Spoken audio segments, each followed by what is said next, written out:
Hello, and welcome to our weekly reading. I'm Ellen, and we are looking at 4 different aspects in our life. I have made one change. So, whereas in January, the 4 categories were well being, money, work, and soul, they are now well being, money, relationships, and soul. All right? It felt it felt more cohesive. It felt more holistic. Uh, for whatever reason, it was important in January to include money and work both. Now, I don't know. It's different energy, and I just heard it's a different time. So that's interesting. All right, let's get started. So we're working with the Starchild Tarot Akashic deck by Danielle Noel. And for well-being, oh, we have the Two of Cups. The Two of Cups. So what is it about the Two of Cups? I just heard taking it lying down, and yet that usually has connotations like, being some sort of a doormat or something. And that isn't what this is about. This is about surrendering. So what are we surrendering to? We are asking that you will surrender yourself to the wonder of all you are, to the wonder of your nature, to the wonder of your expansive consciousness and your intuitive self. Ask yourself, how might I surrender to all I am, all I wish for, and how might this promote better health, better compassion, and more trust in who you be? I love that. I'm going to bring this closer so you can see the rainbow going between those 2 cups. And so I better understand why the term taking it lying down came up. Because for some of us, the notion of surrender may seem as if we're giving up in some way. In this context, surrendering is about fully opening and allowing, fully permitting ourselves to experience everything we're capable of, and then noting what happens within ourselves when we do that.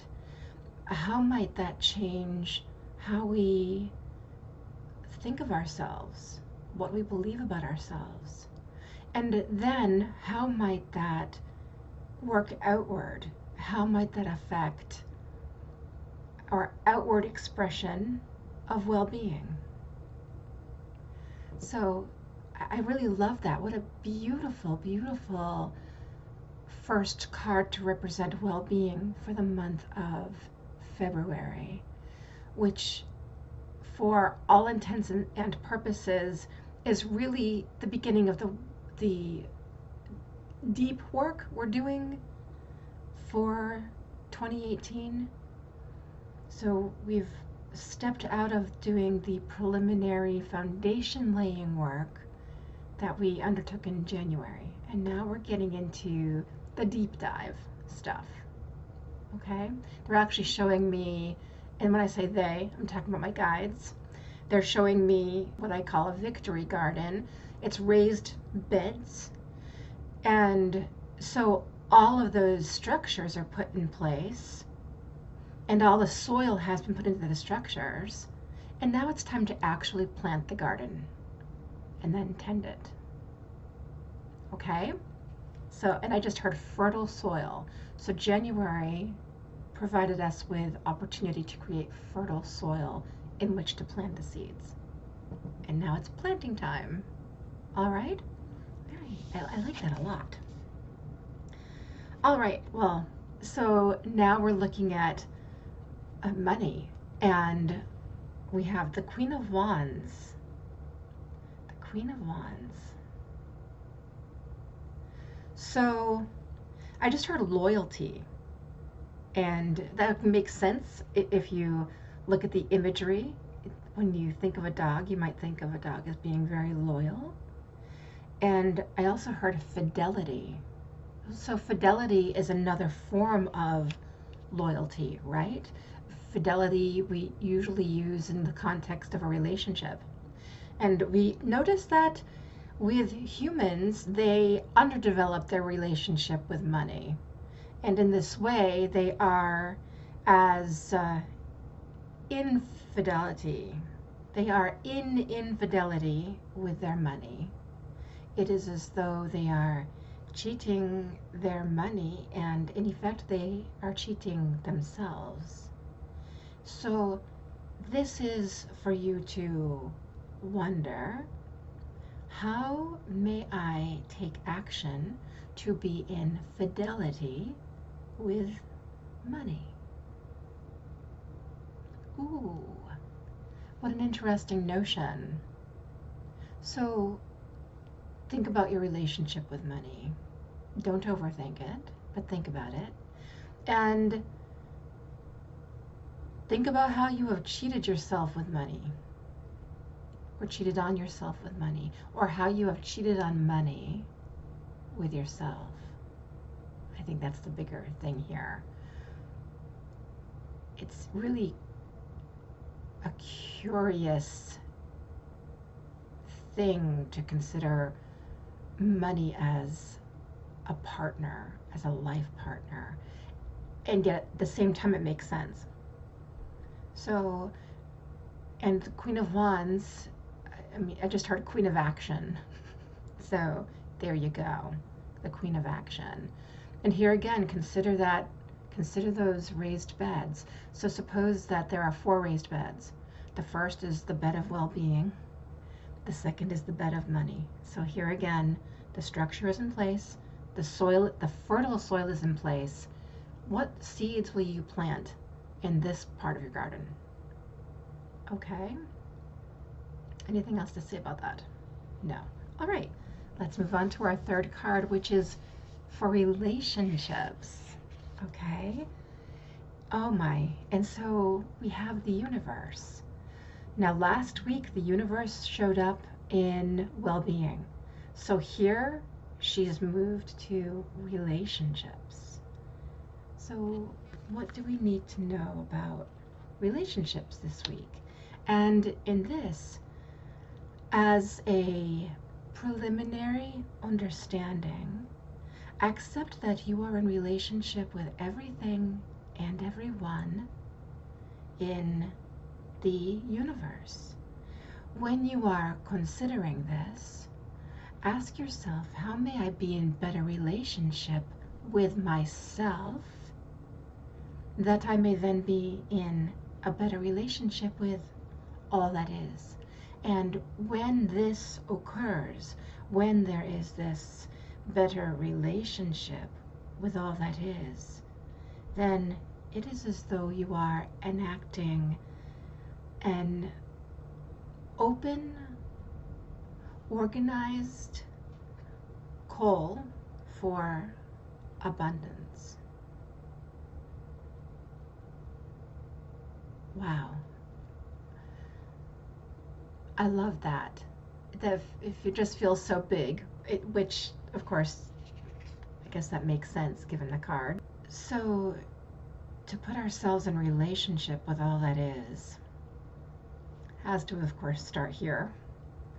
And once we've tended that portion of that particular garden, that particular plot, then we expand out into everything else. And it is definitely a sort of a ripple effect. It feels less like dropping a stone into a pond and more like just generating this wave of energy, rings of energy that go out and touch everything. So how can you first be in better relationship with yourself, and then how can you be in better relationship with everything around you, seen and unseen? nothing small about these readings, nothing small about 2018. So, on to our fourth card. And our fourth card is about our soul. Ooh, and here we have the Three of Wands. So another card with fire energy. Active, action-taking energy. So what is it about the Three of Wands? And understand that you are body, mind, spirit.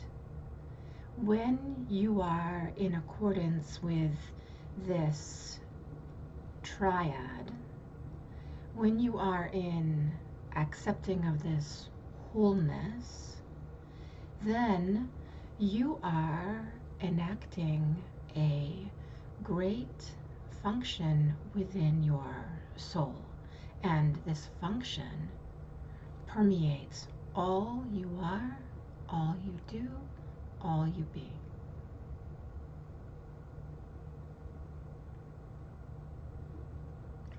So again, there's this sense of a relationship, isn't there? That's thematic. I feel like that's extremely thematic this week. And so considering the relationship between body, mind, and spirit.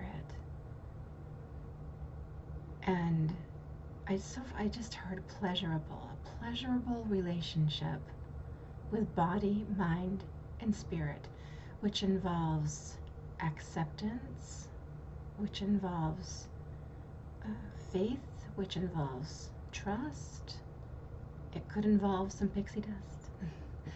and then implementing that acceptance, that faith, that trust creates a universal holism. So again, my guides have me creating this infinity symbol. And I just heard expansive. It's expansive. Because when we are in accordance with our soul, by being in accordance with body, mind, and spirit, are expansive. Everything about us is expansive. And we notice that for many humans, there is an internalizing of this energy. We wish you will externalize the energy. Yes, definitely another aspect of the self-mastery, the mastery energy of 2018 is to stop lurking in the shadows when it comes to our soul, which, I mean, they're showing me that the soul is literally the light within us. It is our light. It is what animates us. So if we aren't in accordance with that, then we're lurking in the shadows. We're hiding out. We are expressing only the community-driven, meaning world-driven, paradigm-driven aspect of ourselves. And I definitely heard paradigm, but I want to say ego. It's ego-driven. It's what we perceive at the ego level. And if we're not, as I just heard, demonstrating from our soul, then we're demonstrating from our ego. So, time to start demonstrating from our soul. So there we are. Let me see if there's anything else that we need to say here. No, that feels like enough. And until next week, lots of love. Take good care.